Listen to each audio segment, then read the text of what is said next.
Alô pessoal, mais um vídeo no canal Vene Casagrande, vídeo com informações do Flamengo, que tem jogo importante na quarta-feira pela Copa do Brasil contra o Atlético Mineiro, e a gente vai falar também sobre Carrascal, foi enfim apresentado à imprensa, e vamos trazer os detalhes finais dessa operação envolvendo Carrascal. Afinal, Vene, qual é o valor que o Flamengo vai pagar ao Dínamo? Em quantas parcelas? O Flamengo comprou 100%, o Dínamo fica com algum percentual desse jogador? Nós vamos trazer todos esses detalhes. Vamos falar também de Lucas Beltrán, atacante que postou nas redes sociais aí uma foto com a legenda em português, o que deixa a torcida do Flamengo extremamente ansiosa, mas de fato tem algo.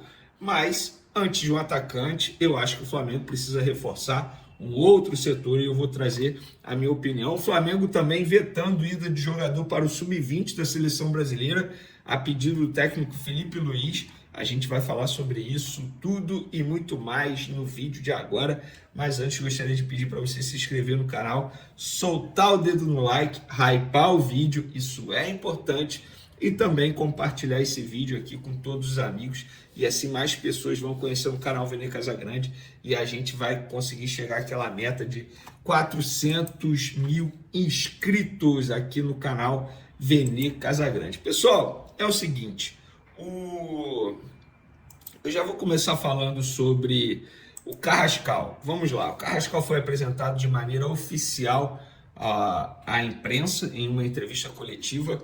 Gostei da entrevista coletiva dele. Ele, inclusive, disse que conversou bastante com o Nico de la Cruz. Para quem não sabe, ele jogou com o de la Cruz nos tempos de River Plate, lá em 2021. A passagem do Carrascal pelo River Plate não foi muito boa, não deixou muita saudade entre os torcedores do River. Tanto é que muitos torcedores do River debochando do Flamengo, contratando o Carrascal, mas eu acho que eles vão se enganar. E ele disse o seguinte na apresentação, abre aspas: estive falando com o Nico, ele foi meu companheiro, jogamos juntos um tempo atrás. Mandei mensagem e ele me disse, tem que vir para cá. É um grande clube, os torcedores e o grupo de trabalho se caracterizam por ser uma grande família. Isso me empolgou muito mais. Essa sempre foi a minha decisão de jogar no Flamengo desde o primeiro momento. Estar aqui. Desde a hora que cheguei, senti o carinho da torcida, dos companheiros no campo de treinamento. É um grupo de bons seres humanos. Acredito que é o lugar certo para mim nesse momento. E outra, gente, é um jogador que chega, assim, ele chega muito mais tranquilo do que outros atletas chegaram na ocasião, custando extremamente alto. Por exemplo, o De la Cruz, o próprio De la Cruz, criou-se uma expectativa muito grande para ser titular absoluto. Só que o Carrascal ele não chega para ser titular absoluto, pelo contrário, ele chega para ser o reserva imediato do Arrascaeta. Isso significa que os dois não podem jogar juntos num determinado momento? Claro que não, podem jogar juntos. Mas ele não chega com aquela pressão de resolver, embora tenha custado. Já vamos entrar nesse detalhe final. Como é que ficou a operação Carrascal, Flamengo e Dínamo? O valor exato foi de 12 milhões de euros, que na cotação de hoje dá quase 77 milhões de reais. Eu falo na cotação de hoje porque o Flamengo vai pagar ao Dínamo de Moscou em duas parcelas. Ficou combinado desse jeito. E não tem valor a mais por meta, nada disso. 12 milhões de euros. Esse é o valor final. E o Flamengo vai pagar em duas parcelas ao Dínamo. A primeira já foi, que foi à vista, 24 horas após a assinatura de contrato dele. E a segunda parcela vai ser só no ano que vem.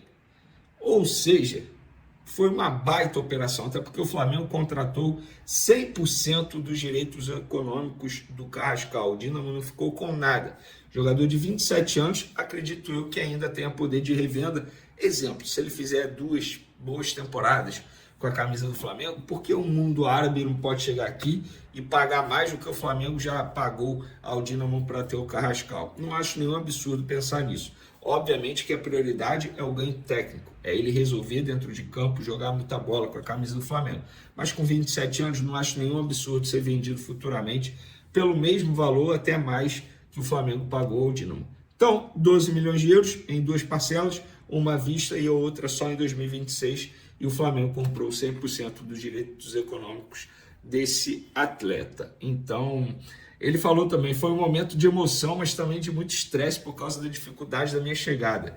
Eu estava na seleção e me deram a notícia do interesse. Eu disse sim sem pensar. Disse que estava disponível para vir ao Flamengo. Foi algo que me fez vibrar. Foi demorado, mas sempre fui positivo. Me agarrei com Deus para ter tranquilidade. Para um atleta, essa oportunidade é muito grande. Para toda a minha família, foi algo muito estressante. Fui o primeiro a começar a conversar com o clube e o último a vir. É verdade, isso é verdade mesmo. Ele foi o primeiro a negociar e o último a chegar, o último a ser anunciado. Foi uma novela colombiana, não foi nem uma novela mexicana. Vamos lá, pessoal. Ó, informação do Flazuelo que eu confirmei. A pedido do Flamengo, o zagueiro Iago é desconvocado da seleção sub-20. O defensor iria se apresentar hoje à seleção brasileira sub-20, mas acabou sendo desconvocado a pedido da comissão técnica do Felipe Luiz. Felipe Luiz sabe que ele não vai poder utilizar Léo Pereira e Léo Ortiz a todo momento, em todos os jogos. E acabei de receber uma boa notícia envolvendo a Arrascaeta, galera. Já vou entrar nesse assunto então. A Arrascaeta não teve lesão detectada no exame médico. Ele fez exame nessa segunda-feira e ainda bem não teve lesão constatada. Lembrando que ele deixou o jogo contra o Ceará no intervalo após sentir um desconforto muscular. O próprio Flamengo disse isso, realizou exames e não teve nada. Ainda bem. Isso quer dizer que eu acho que ele tem que ser titular quarta? Não, não acho não. Vou ser bem sincero. Acho que a prioridade do Flamengo tem que ser o Campeonato Brasileiro. E sábado tem jogo importante pelo Campeonato Brasileiro diante do Mirassol. Um time que, olha, joga bem. Não vão se enganar por aí. Ah, é o Mirassol. Gente, o Mirassol é um time muito bem treinado. Um time que está fazendo uma boa campanha. Para mim, é a grande surpresa do Campeonato Brasileiro, porque eu não esperava. Esperava o Mirassol brigando lá embaixo.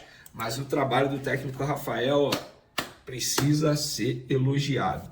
Pessoal, é o seguinte, o Lucas Beltrão postou nas redes sociais aí, o atacante argentino da Fiorentina, que a imprensa italiana está dizendo que o Flamengo está atrás. Eu continuo com a mesma informação, que não tem nada avançado, enfim, nada de proposta, nada. Só que a imprensa italiana insiste em dizer que ele está na mira do Flamengo. Olha, gente, eu acho que já se tornou até cavada, porque ele foi malandro. Ele postou uma foto no Instagram com uma legenda em português. Eu não vou botar a foto, a imagem aqui, porque eu não sei questão de direito de imagem, se pode, então eu tenho todo o receio aqui para não receber nenhum tipo de notificação da plataforma, então eu evito. Mas ele postou lá uma imagem com a legenda em português e a torcida do Flamengo ficou extremamente eufórica, ansiosa, ávida lá no Twitter e também no Instagram pela contratação desse jogador. Porém, acho que antes da chegada de um centroavante, o Flamengo precisa mirar a contratação de um jogador para uma outra posição. Você se enganou, você achou que eu fosse falar setor defensivo. Também acho, mas acho que no setor defensivo o Felipe Luiz deveria dar mais oportunidade aos jovens. Iago, João Vitor, esses jogadores jogam bem. O próprio Cleiton, que vá embora em dezembro aí, mas tem que jogar, ele tem potencial, mas antes de um atacante, de um zagueiro, o Flamengo precisa contratar um goleiro, com todo o respeito do mundo ao Rossi. É um cara que eu já elogiei bastante, mas vem oscilando demais. Inclusive, no gol que o Flamengo sofreu para o Ceará, foi culpa dele. Foi uma falha bizonha. Bizonha. Você conversa com qualquer goleiro, qualquer ex-goleiro, eles vão te falar, foi uma falha bizonha. E ele ainda quase falhou depois num lance ali de bola aérea, saindo muito mal. Ele vai muito bem com os pés, mas eu acho que goleiro, antes de tudo, tem que saber agarrar, gente. Não adianta nada saber jogar com os pés se o principal ele não faz da melhor forma possível, que é agarrar. E ele não está fazendo. E hoje o Rossi é o único goleiro. O Flamengo tem bons goleiros para vir futuramente. O Léo Nanete é um baita goleiro, jogador do Sub-20. O próprio Diogo Alves é um bom goleiro. O Matheus Cunha, eu não acho que tem que ser goleiro de reserva imediato. Pelo contrário, vai embora em dezembro para o Cruzeiro, já assinou pré-contrato. Se eu sou Flamengo, negocio com a Raposa para ele ir logo agora.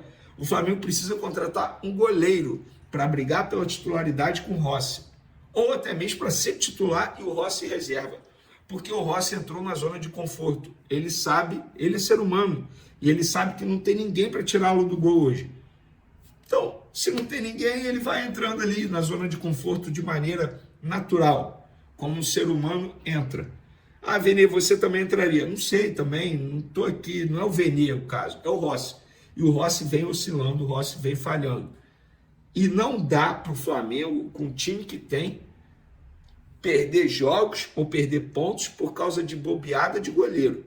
Goleiro você tem que ter 2 bons no elenco. 2 bons, não é apenas um, não.